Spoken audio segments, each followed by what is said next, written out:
Sosok Untung Budi Harto, ex-Tim Mawar diberi Prabowo kenaikan pangkat istimewa. Presiden RI Prabowo Subianto memberikan kenaikan pangkat istimewa kepada 11 purnawirawan TNI dari kapal markas KRI Dr. Rajiman Wedyo Diningrat 992, Kamis, 2 Oktober 2025. Salah satu yang menerima kenaikan pangkat adalah Maijen, Purnawirawan, Untung Budi Harto. Untung kini menyandang pangkat Letjen, HOR, atau Jenderal Bintang 3 Kehormatan. Untung terakhir kali menjabat sebagai Panglima Kodam Jaya.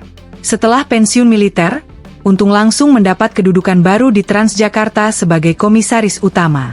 Dilansir dari laman resmi Transjakarta, Untung tercatat banyak meraih tanda jasa antara lain Satya Lencana Seroja Ult, Sal Kesetiaan Siksif Tahun, dan Satya Lencana GOM 9 Raksaka Dharma. Untung Budi Harto lahir 26 April 1965 di Tegal, Jawa Tengah. Merupakan jebolan Akademi Militer, Akmil, 1988 dari kecabangan infanteri. Usai lulus dari Akmil, Untung memulai karir kemiliterannya melalui Komando Pasukan Khusus, Kopassus.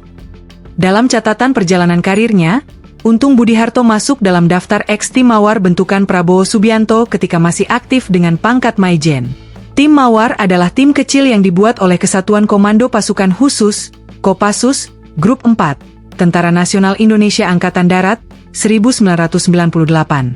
Alasan pemberian kenaikan pangkat istimewa Prabowo menyampaikan, pangkat istimewa itu merupakan pengakuan terhadap sumbangsih yang telah diberikan oleh para perwira untuk bangsa sepanjang karir mereka. Ada beberapa perwira yang kita berikan pangkat istimewa, walaupun mereka sudah pensiun sebagai pengakuan terhadap sumbangan yang telah mereka berikan kepada bangsa, kata Prabowo, Kamis, 2 Oktober 2025. Prabowo menyampaikan, perwira tinggi ini terus membuktikan diri walaupun sudah pensiun. Selama pengabdian pula, para prajurit membuat hal yang berguna bahkan melebihi panggilan tugas. Dan saya mendapatkan kehormatan untuk memberi penghargaan tersebut, juga satuan-satuan TNI yang telah memberi dharma baktinya dengan baik, tutur dia. Download Tribun X sekarang, menghadirkan lokal menjadi Indonesia.